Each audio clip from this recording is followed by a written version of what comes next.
Hello বন্ধুরা, তো কেমন আছো তোমরা? আশা করছি ভালো আছো আর আমিও ভালো আছি। সো আজকে চলে এসেছি খেতে। আরে রে, তোমাদের মাথা না, খেতে এসেছি অন্নপ্রাশন বাড়ি। সো প্রথমে যেটা কাজ, চলে এলাম স্টেজে। কিছু ফটোশ্যুট হয়েছিল, এখানে ফটোশ্যুটের ব্যবস্থা ছিল। তারপর চলে গিয়েছিলাম মোটোর সাথে দেখা করছে, যেটা প্রত্যেকটা ছোটবেলার একটা স্মৃতি। হিরো, সেই হিরোকে সামনে দেখে এরকম নাচতে দেখে কে না খুশি হয় বলবো। সো আমাদের যেতে অনেকটাই লেট হয়ে গিয়েছিল, তার জন্য ডিরেক্টলি আমরা মেন কোর্সে চলে গিয়েছিলাম। তো প্রথমেই দিয়ে দিয়েছিল স্যালাড, স্যালাডের পরে ছিল সাদা ভাত, ভেজ ডাল, ভেজ পকোড়া। কার কার এই ডালটা খেতে ভালো লাগে অবশ্যই কমেন্ট করে জানিও। তারপর ছিল মুড়ি ঘন্ট, মাছটা খুবই অসাধারণ ছিল।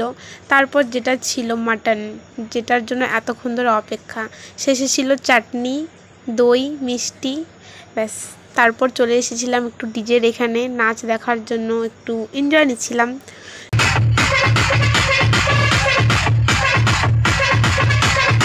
তারপর সোজা চলে এসেছি বাড়িতে। আর যেটা সবথেকে বড় কথা, যার জন্য গিয়েছিলাম তাদের সাথে আমি দেখা করতে পারিনি।